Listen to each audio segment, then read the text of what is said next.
Good evening, my friends. Shavua Tov. So I'm debating whether or not this will be the last video I make, at least on Facebook, because as you guys could see, I'll just turn on the camera here. As you guys could see,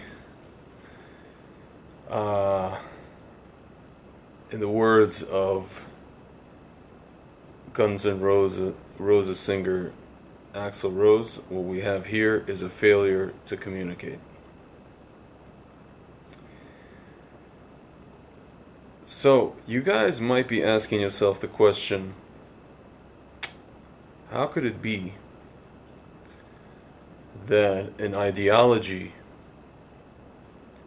that has proven itself to be, at least empirically speaking,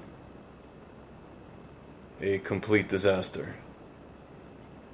By disaster, I mean it's an ideology that has killed 100 million people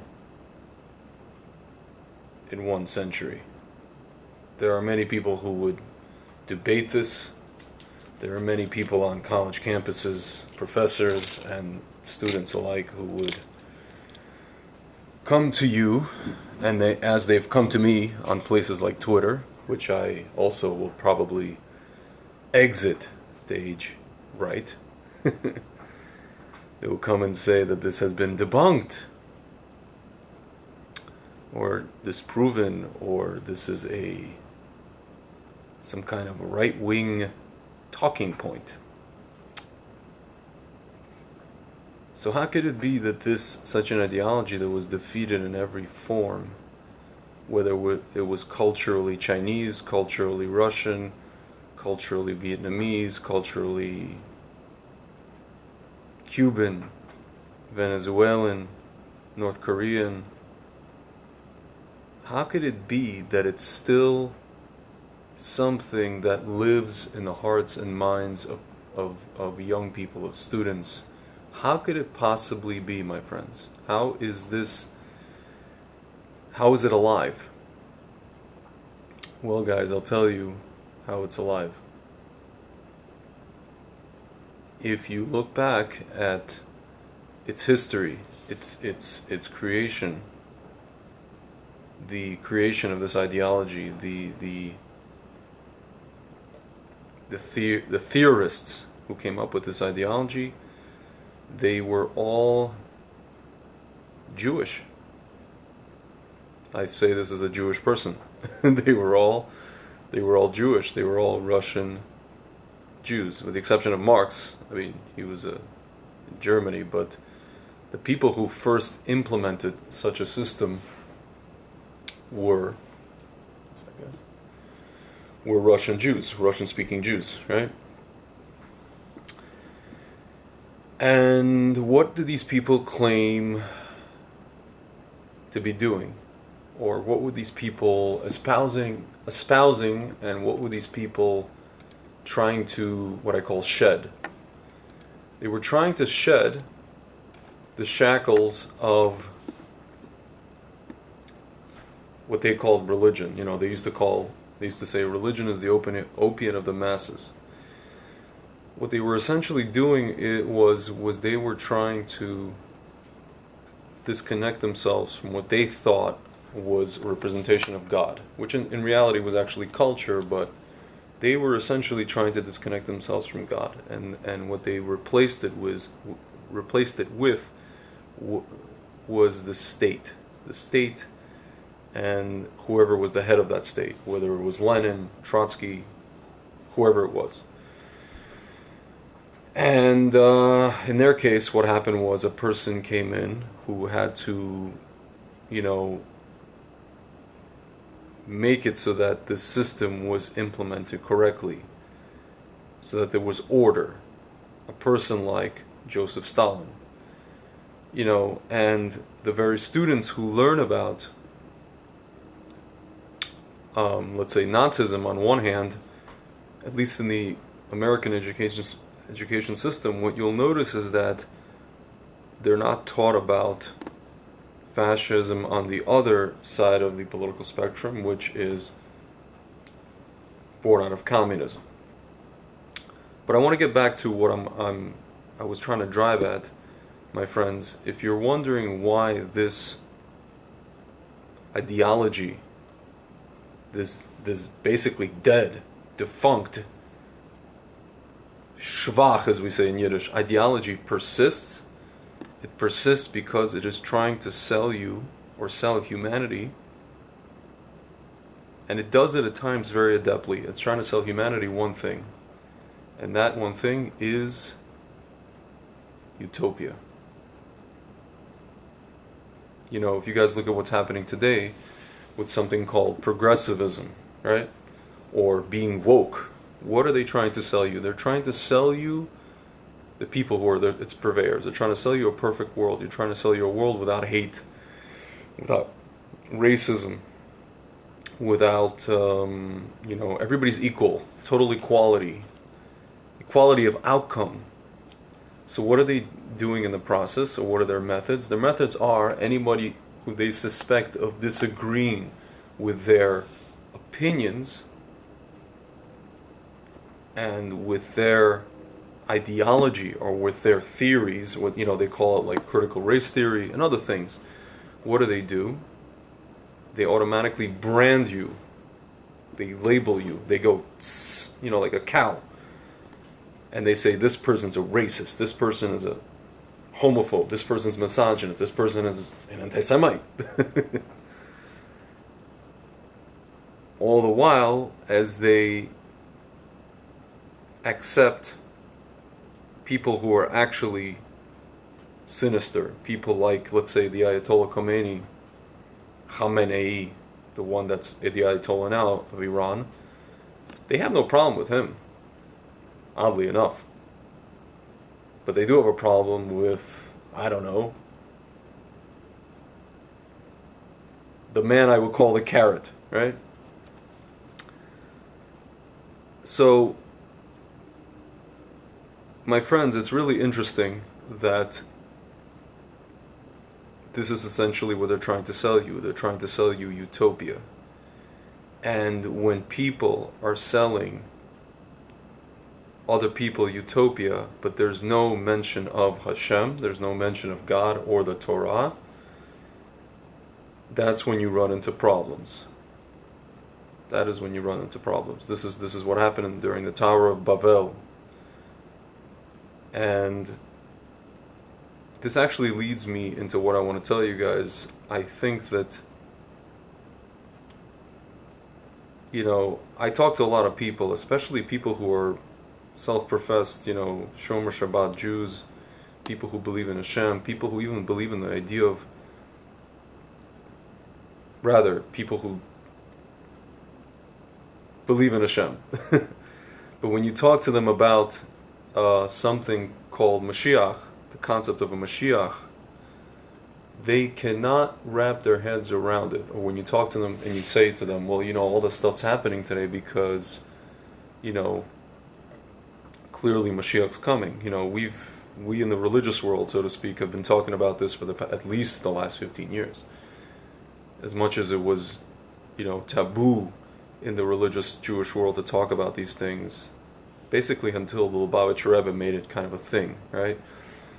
But we've been talking about it recently, because we see a lot of things happening, whether it's the return to Israel, the Jewish people's return to Israel, the Torah being spread across the world, Baal Tshuva movement, all these different things are happening. A lot of other signs, which I'm not going to get into, which are known. The Gemara talked about chutzpah, kids being chutzpah with their parents. And this is happening, right? There's no respect for elders in the world. That's just like one example of many. But there's a lot of people saying, well, I don't really understand I can't imagine a world with a Mashiach. Well, my friends, one of the things that Rav Kook spoke about, Rav Yitzhak Cohen Kook, who was the chief rabbi of, I guess, what Israel was before it was a state, he said that in order for Mashiach, in order for there to be some kind of like a, I guess,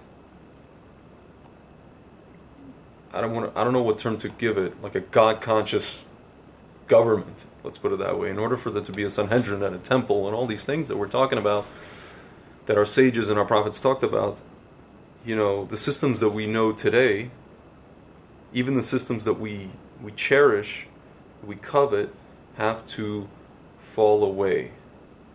So when my friends are asking, how could Mashiach come? Well, before he comes, Hashem has to do something called the Snowglobe. If you guys ever seen a snow globe, a little kid takes a snow globe and goes like this, shakes it around, and all the snow goes up, and then it goes, and then the slate is clean, right? The world has to become completely unrecognizable before this happens. The world that we know, it's not supposed to end, right? It's not supposed to blow up in a fiery ball, has v'shalom, of death, right? No, that's I hate to say it for my Christian friends watching, that's your version of it. That's the Christianized, a little bit bastardized version of it, and it's not the emes, it's not the truth.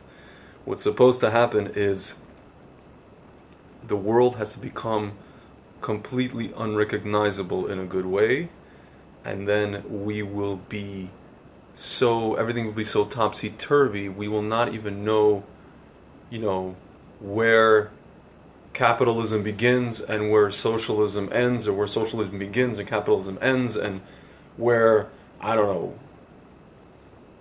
we won't know our what from our elbows, right? And only then will we be open to something completely, it's like, and now for something completely different, right? Because we can't just go from like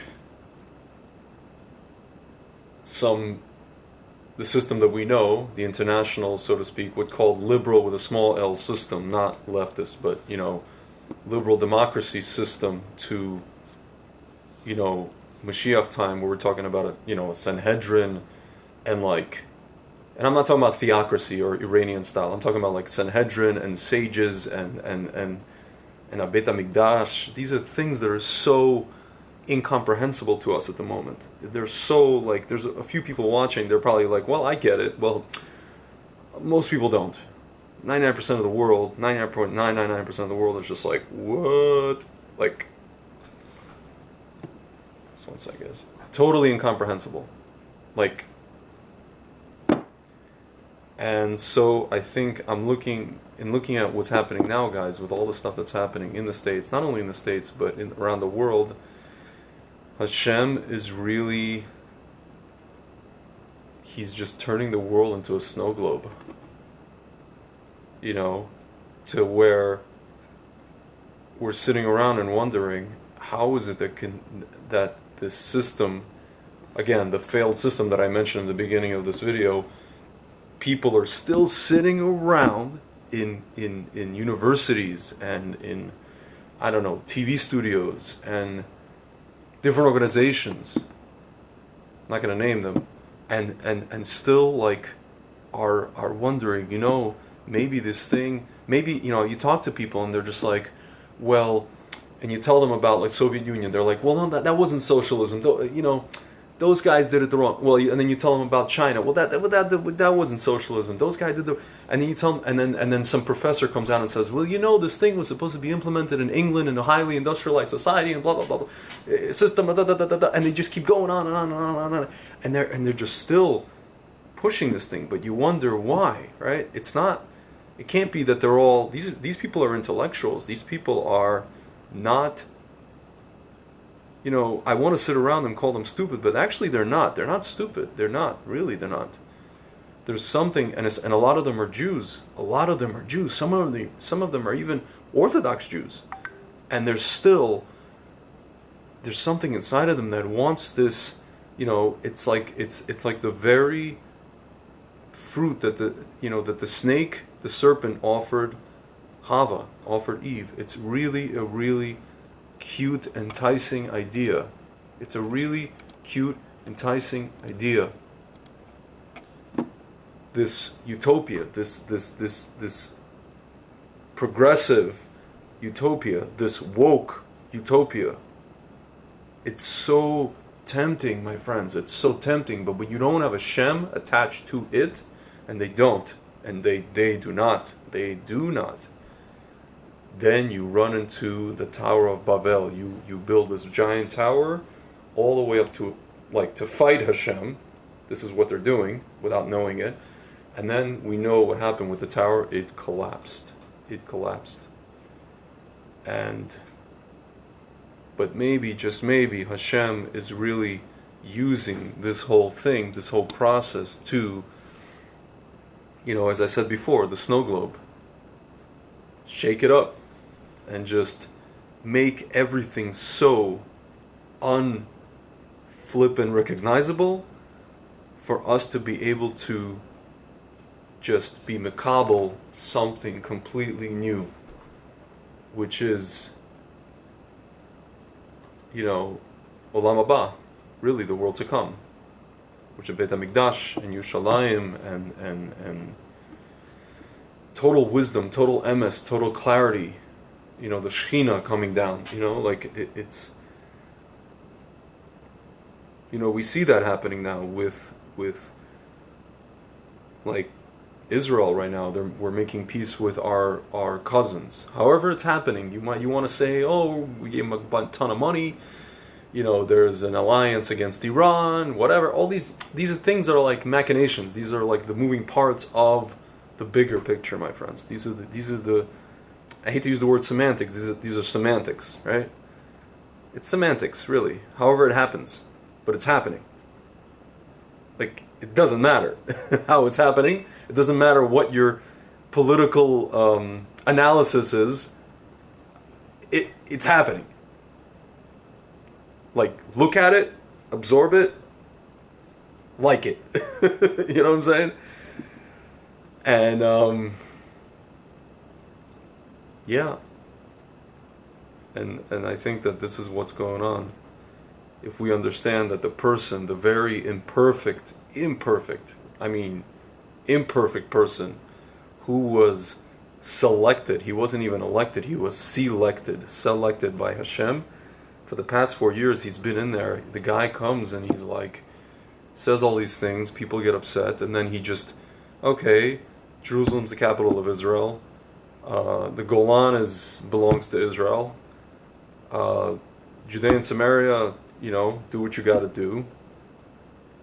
I mean, my friends, and I have friends who are, calling him an anti-Semite. I mean, wow, that's a bold statement there. A person who has more Orthodox Jewish grandchildren than half of Manhattan. Phew.